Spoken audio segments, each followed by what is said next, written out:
Evangelho de Mateus, capítulo 17, versículos 24 a 27.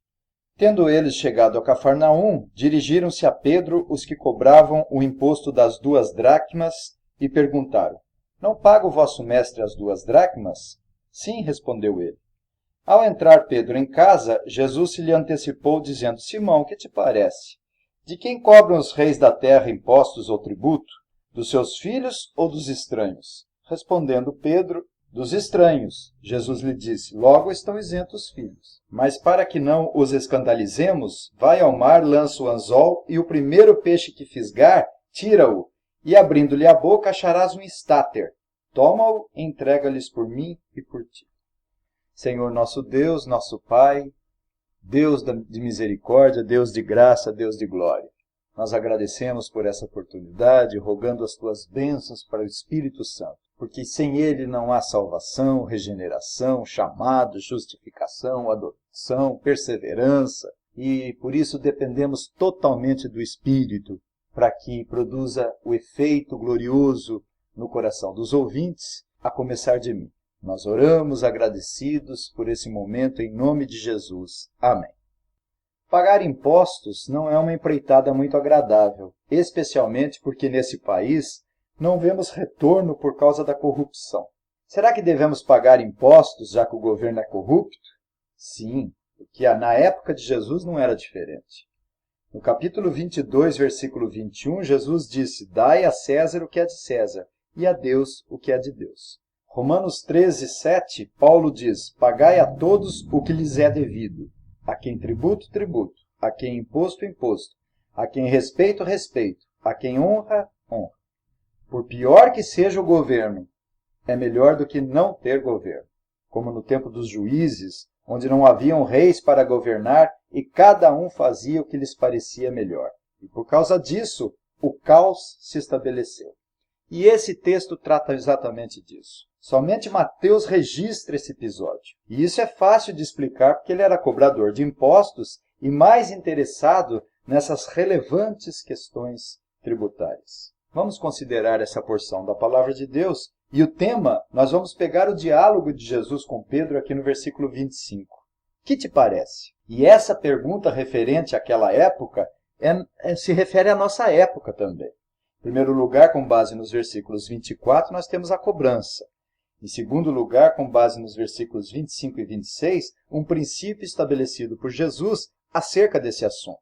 E em terceiro lugar, com base no versículo 27, a decisão de Jesus, não obstante o princípio estabelecido por ele. O versículo 24 abrange a ocasião, o imposto e a pergunta. Nós lemos no versículo 24... Tendo eles chegado a Cafarnaum, dirigiram-se a Pedro os que cobravam o imposto das 2 dracmas e perguntaram: Não paga o vosso mestre as 2 dracmas? A ocasião foi quando o Senhor Jesus e seus apóstolos estavam retornando a Cafarnaum, onde Pedro morava, e Jesus também vivia lá. Ele havia se afastado das grandes multidões judaicas, onde estivera em Tiro e Sidom, e no distrito de Cesareia de Filipe. Com relação ao imposto cobrado aqui, cumpre-se ressaltar que não era um imposto civil que deveria ser pago ao imperador ou a Herodes, mas era um imposto religioso. Tratava-se de uma taxa individual paga pelos judeus a partir de 20 anos para a manutenção dos trabalhos do templo. Esse imposto ficou conhecido como o imposto das 2 dracmas e era regulamentado segundo a lei. Nos capítulos 30 e 38 do livro de Êxodo, regulamentavam essa lei. Uma dracma era o preço de uma diária de um camponês. Então não era muita coisa 2 dias de trabalho por ano de um trabalhador do campo. Aqui no Brasil, 40% do salário dos trabalhadores são absortos em impostos, além dos daqueles embutidos nos preços dos produtos, né? Na época de Jesus, o imposto cabia na boca de um peixe. Aqui no Brasil, talvez os impostos não caibam nem na boca de um crocodilo. Mas como a igreja não fazia separação do Estado como nós fazemos, então era natural esse imposto. No versículo 24, nós temos a pergunta dos cobradores dos impostos. Não paga o vosso mestre as 2 dracmas? Eles tinham alguma razão, porque os saduceus, por exemplo, não pagavam imposto, porque achavam que essa tarefa deveria ser realizada só uma vez na vida, quando se realizasse o censo. Já outros pagavam todo ano, por isso a pergunta deles. Mas provavelmente foi uma pergunta com o intuito de apanhar Jesus em algum deslize. A liderança sempre fazia isso. Continuamente bisbilhotava o Senhor Jesus com o intuito de flagrá-lo em alguma quebra do bom procedimento. Aqui nos versículos 25 e 26, Jesus estabelece um princípio acerca dessa questão. Nós lemos: Sim, respondeu ele. Ao entrar Pedro em casa, Jesus se lhe antecipou, dizendo: Simão, que te parece? De quem cobram os reis da terra impostos ou tributo? Dos seus filhos ou dos estranhos? Respondeu Pedro: Dos estranhos. Jesus lhe disse: Logo estão isentos os filhos. Esses versículos compreendem a resposta de Pedro aos cobradores, a pergunta de Jesus a Pedro e a resposta de Pedro a Jesus e a conclusão. A resposta de Pedro foi na lata. Lógico que sim. Sim, respondeu ele. Provavelmente porque o Senhor já tinha ensinado o dever de cumprir a obrigação como cidadão, ou ainda visto o Senhor pagar algum imposto. Na segunda parte do versículo 25, o Senhor Jesus, onisciente, todo-poderoso, sabia o que tinha acontecido e indagou a Pedro: Pedro, o que te parece? De quem cobram os reis da terra impostos ou tributos? Dos seus filhos ou dos estranhos? É sabido que os imperadores não cobram impostos dos seus próprios filhos, pois vivem nos palácios, e os reis também não pagam impostos. Jesus, quando diz seus filhos, usa em sentido figurado para se referir aos cidadãos. Roma exigia que os povos subjugados, no caso de Israel, pagassem tributos sobre mercadorias e pertences, o que implicava em mais uma contribuição individual dos judeus. Porém, os cidadãos romanos estavam isentos desses impostos. Por isso Jesus disse: Logo estão isentos os filhos. Depois de Pedro responder corretamente: Dos estranhos. Mas Jesus quis dizer algo maior ainda. Quando ele diz logo estão isentos os filhos, ele se referiu como filho do homem muito maior que o tempo. O Filho de Deus habitava na casa de Deus, e nessa condição estava isento do imposto. Não tem sentido o Criador do universo, o Rei dos Reis, o Filho do Rei eterno, pagar impostos. Na condição de Filho de Deus, estava isento do pagamento da taxa que era destinada à manutenção do templo, e na realidade Pedro também estaria isento, pois era um cidadão do reino e adotado por Deus e não mais um estranho. Mas a decisão do Senhor Jesus Cristo foi outra e contrária do que ele mesmo ensinara. O versículo 27 abrange a razão para a sua decisão, a ordem e o pagamento. Nós lemos: Mas para que não os escandalizemos, vai ao mar, lança o anzol, e o primeiro peixe que fisgar, tira-o, e abrindo-lhe a boca, acharás um estáter. Toma-o e entrega-lhes por mim e por ti. A razão era para evitar escândalo, impedir o tropeço, ser um empecilho para a propagação do Evangelho e a expansão do reino de Deus. Pois, a rigor, não precisariam pagar imposto como filho de Deus, e nem Pedro, que havia sido adotado. A lição imediata é que devemos, como crentes em Cristo Jesus, fugir dos escândalos. Temos direitos e liberdades, mas às vezes devemos lançar mão desses direitos, para se evitar o tumulto. Jesus então ordenou a Pedro que fosse ao mar e lançasse apenas o anzol e não uma rede. Vejam só, apenas um anzol, pois o primeiro peixe que fisgasse lhes daria a soma de um estáter equivalente a 4 dracmas. Evidentemente que Jesus era pobre e tinha apenas algum recurso para alimentação, e por causa disso obteve uma provisão sobrenatural. Alguns acham que isso foi uma forma figurada do Senhor se expressar. Seria como se ele dissesse: Pedro, vá pescar e ganhe o dinheiro suficiente e pague o imposto. Mas isso não faz justiça ao texto. Aqui há uma manifestação da onisciência de Deus e do seu poder sobrenatural.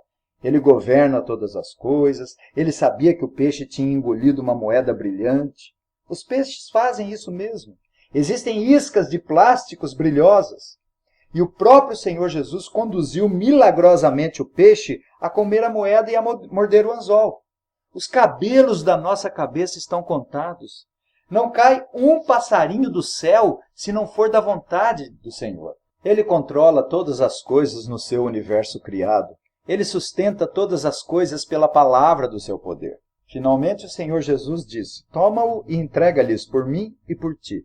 O texto se cala se realmente isso foi possível. Mas o sentido está absolutamente implícito que aconteceu exatamente isso. Nós temos aqui a confiança de Pedro. Alguns diriam, melhor eu trabalhar o dia todo, conseguir esse dinheiro, porque achar estáter na boca de peixe. Mas está inferido o cumprimento da quitação do débito deles. Jesus já havia mostrado que tem poder sobre a criação, calando a tempestade no capítulo 8 e acalmando os ventos no capítulo 14. Então esse foi mais um milagre que está em perfeita consonância, em perfeita harmonia com a obra do Senhor Jesus. Mas eu quero extrair daqui 3 lições que eu pretendo destacar com base naquilo que consideramos. A primeira lição é que o texto claramente ensina que, apesar de ser cidadão do reino de Deus, o crente deve pagar impostos e obrigações civis e religiosas. Se Jesus, o dono do templo, o filho do Rei eterno, que não devia absolutamente nada, pagou impostos, também não devemos fazer o mesmo? Claro que não devemos esperar uma provisão extraordinária dentro da providência de Deus para cumprir nossos compromissos.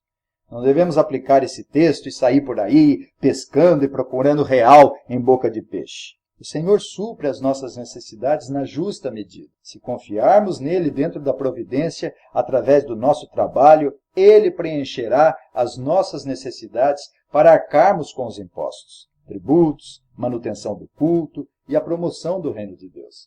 Segunda epístola de Paulo aos Coríntios, no capítulo 9, versículos 6 e 8, diz: E isso afirmo, aquele que semeia pouco, pouco também ceifará.